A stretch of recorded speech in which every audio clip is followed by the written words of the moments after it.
కాకినాడ జిల్లా తుని సిహెచ్ అగ్రహారంలో చిన్నారి అదృశ్యం కేసులో కీలక పరిణామం చోటు చేసుకుంది. నిన్న ఒక్కసారిగా ప్రత్యక్షమై మళ్లీ కనిపించకుండా పోయిన పెంపుడు కుక్కను డాగ్ క్యాచర్ బృందం పట్టుకుంది.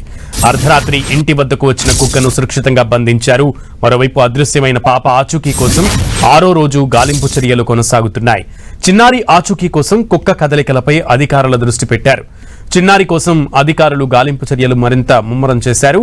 కుక్క ద్వారా కీలక ఆధారాలు లభించే అవకాశం ఉందని భావిస్తున్నారు.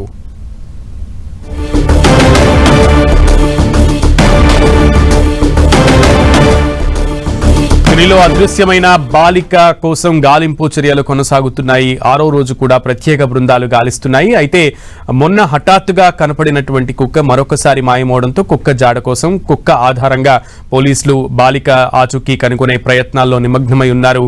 ఈ నేపథ్యంలో అటు 6వ రోజు కూడా గాలింపు చర్యలు ముమ్మరంగా కొనసాగుతున్నాయి.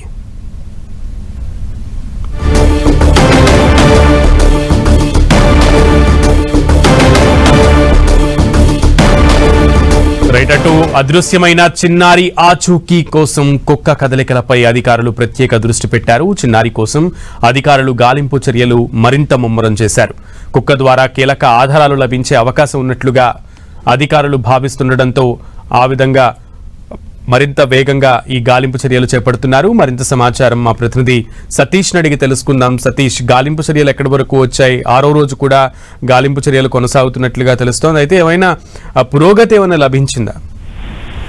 సునీల్, ఖచ్చితంగా తునికి సంబంధించి బాలిక జాహ్నవిని పట్టుకునేందుకైతే మాత్రం ఇటు పోలీస్ అధికార యంత్రాంగం అంతా కూడా విశ్వ ప్రయత్నాలు అయితే చేస్తున్నారు. అయితే ఈ కేసుకు సంబంధించి గత 6 రోజుల నుంచి కూడా గాలింపు చర్యలు ముమ్మరంగా చేసినప్పటికీ కూడా పెంపుడు కుక్క ఏదైతే ఉందో ఆ కుక్క దొరకడంతో కొంత ఆశ అయితే చిగురించిందని చెప్పుకోవచ్చు. ఆ కుక్కకైతే మాత్రం GPS కాలర్ కూడా పెట్టారు. దాంతో పాటు పాపకు సంబంధించిన దుస్తులు కూడా వాసన చూపించి, అంటే కుక్క ఏ విధంగా దాని కదలికలు అయితే ముందుకు వెళ్తున్నాయి, దాంతో పాటు పోలీస్ డాగ్స్ కూడా అనుసంధానం అయితే మాత్రం చేశారు. కుక్క కదలికల ఆధారంగా కేసు పురోగతికి వెళ్లే అవకాశం అయితే మాత్రం ఉన్న నేపథ్యంలో ఇటు పోలీస్ యంత్రాంగం అంతా కూడా సుమారుగా 200 మంది పోలీస్ యంత్రాంగం అయితే మాత్రం నిర్విరామంగా ఈ పాప జాహ్నవి కోసం అయితే మాత్రం పూర్తి స్థాయిలో గాలింపు చర్యలు అయితే మాత్రం కొనసాగిస్తున్నారు. అదేవిధంగా కాకినాడ జిల్లా ఎస్పీ బిందు మాధవ్ కూడా ఈ కేసుకు సంబంధించి ప్రత్యేక దృష్టి కూడా పెట్టిన నేపథ్యంలో అయితే కుక్క ద్వారా, అంటే పెంపుడు కుక్క ఏదైతే ఉందో ఆ కుక్క ద్వారా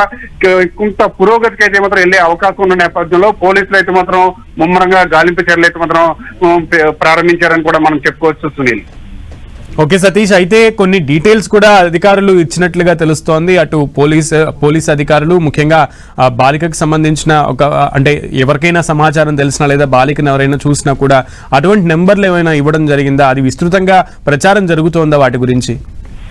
అయితే బాలిక జాహ్నవి కనబడట్లేదనే విషయంపై అయితే పోలీసులు కూడా ఒక బహుమతిని కూడా ప్రకటించడం జరిగింది. అంటే బాలికకు సంబంధించి ఎటువంటి సమాచారం అందించినా సరే ₹1,00,000 బహుమతి ఇస్తామని చెప్పి ఇటు పోలీసులు అనౌన్స్ చేయడం జరిగింది. అదేవిధంగా సోషల్ మీడియా వ్యాప్తంగా కూడా బాలికకు సంబంధించి ఎటువంటి సమాచారం తెలిసినా సరే వెంటనే వివరాలు చెప్పమని చెప్పి తునికి సంబంధించిన పోలీసులందరూ కూడా పూర్తి స్థాయిలో పోలీస్ నెంబర్లతో పాటు తల్లిదండ్రుల నెంబర్లు కూడా సోషల్ మీడియా ద్వారా ఇవ్వడం అయితే మాత్రం జరిగింది. అయితే దీనికి సంబంధించి ప్రస్తుతం మనం చూసుకుంటే కనుక ఒక పక్కన పెంపుడు కుక్క ద్వారా దాని కదలికల ఆధారంగా బాలికను పట్టుకునేందుకు ప్రయత్నాలు చేస్తున్నప్పటికీ కూడా ఇటు 2 గ్రామాలు, అంటే సిహెచ్ అగ్రహారం కావచ్చు, దొండవాక, ఈ 2 గ్రామాలకు సంబంధించి హౌస్ టు హౌస్ ప్రతి హౌస్ కి కూడా పోలీస్ మెన్ అయితే మాత్రం వెళ్ళడం, అక్కడ తనిఖీలు కూడా నిర్వహించిన క్రమంలో అయితే మాత్రం ప్రతి ఒక్కరు కూడా గత 6 రోజుల నుంచి కూడా పాప ఏ రోజైతే కనిపించకుండా పోయిందో ఆ రోజు నుంచి కూడా ఇప్పటి వరకు కూడా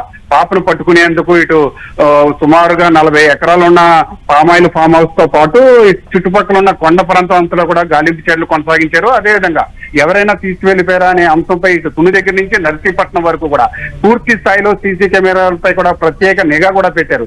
ఎట్టి పరిస్థితుల్లో కూడా పెంపుడు కుక్క కొంత ఇంటికి వచ్చిన నేపథ్యంలో ఖచ్చితంగా పాప దొరికే అవకాశం ఉంటుందని చెప్పి కొంత ఆశలు అయితే మాత్రం చిగురించినాయి. ఇదే నేపథ్యంలో కుక్క మెడకి ఒక GPS కాలర్ కూడా తగిలించారు. అదేవిధంగా పాపకు సంబంధించిన దుస్తులు కూడా తనకు కుక్క చూపించడం ద్వారా దాన్ని కొంచెం మచ్చిక చేసుకుని కుక్క కదలికల ద్వారా ఏ విధంగా వెళ్తుందనే అంశంపై పోలీసులు అయితే మాత్రం పూర్తి స్థాయిలో సీరియస్ గా ముమ్మరంగా కూడా దర్యాప్తు కొనసాగిస్తున్నారని కూడా మనం చెప్పుకోవచ్చు. Sunil, okay Satish, thank you.